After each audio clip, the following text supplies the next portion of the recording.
مساء الخير أو صباح الخير على حسب الوقت اللي بتشوفونا فيه. إزيكم عاملين إيه؟ يا رب تكونوا بخير دايماً. هنبدأ النهاردة الحلقة الثالثة من مسلسل لقاء على الطريق. تابعونا على قناة رواية وحكاية. روح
واقع.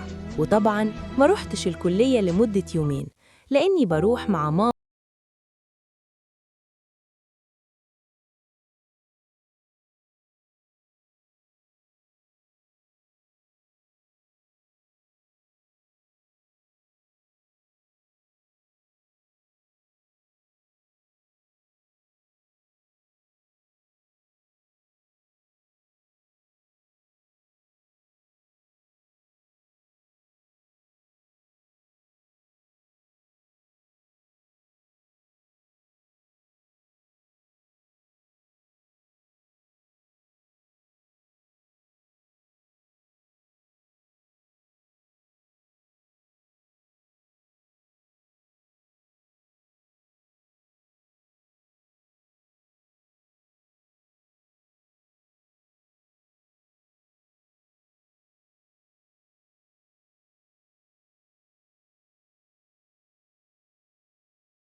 اديتها من على الأرض، وأول ما رجعت قالت لي: فادي.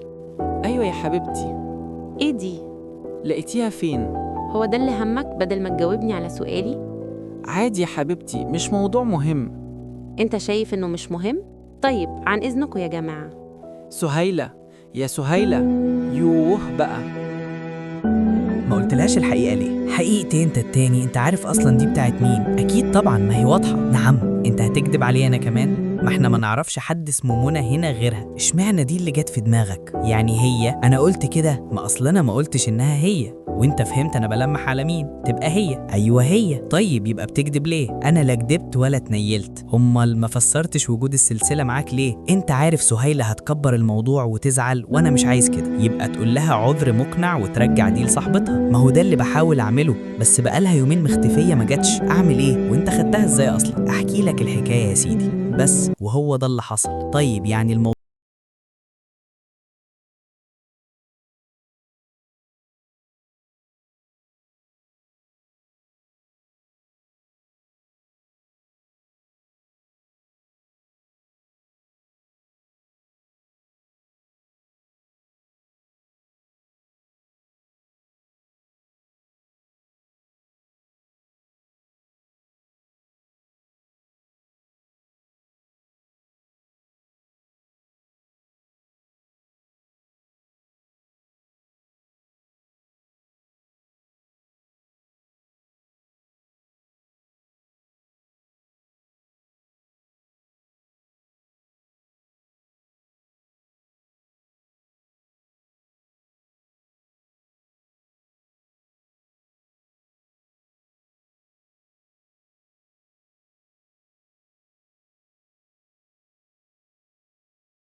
شايف إني لما ألاقي سلسلة مكتوب عليها اسم بنت ما اتضايقش واسكت عادي كده؟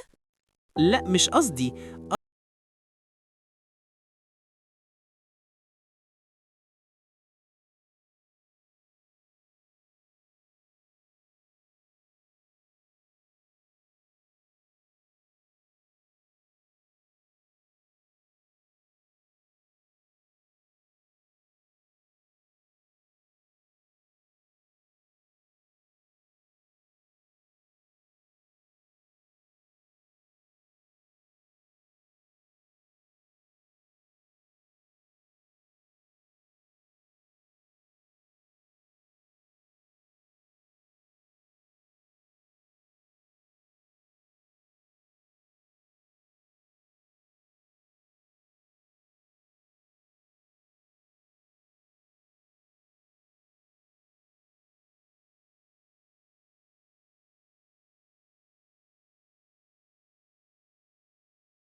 اتفضل حق الحاجة اللي خدتها منك.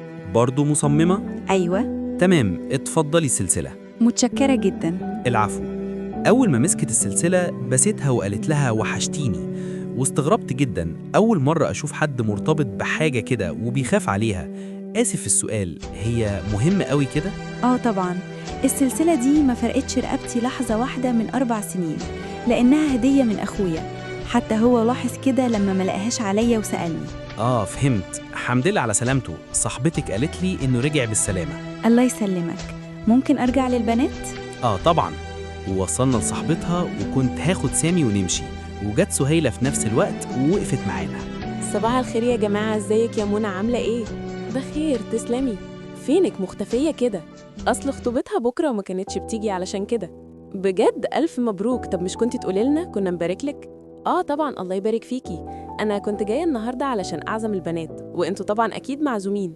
تسلمي يا قمر، أكيد جايين، ومبروك مرة تانية. بس يا ريت تقولي لنا العنوان. تمام، العنوان 16 شارع فيفل. تمام، مبروك يا عروسة. الله يبارك فيكي. عن إذنكم. سابتنا ومشيت وأنا حاسس إنها متضايقة من سيرة خطوبتها، واللي استغربته رد فعل سهيلة. من إمتى بتروح خطوبة حد ما تعرفوش، ومن أول مرة يتعزم عليها كده؟ بس أكيد في سبب لتصرفها ده، وصممت كمان إن كلنا نروح ونحضر الخطوبة، ومش عارف ليه. وطبعا اضطريت إني أوافق بما إن الكل رايح، وفعلا قلت لبابا وماما إني ورايا خطوبة زميل ليا في الكلية. وطبعا إيناس مسكت فيا هي كمان علشان تروح، لأنها من كتر المذاكرة ما بتخرجش، ووافقت طبعا علشان ما زعلهاش. يوم الخطوبة اللي كل بنت بتحلم بيه، أنا مش مبسوطة فيه ومش عارفة أعمل إيه.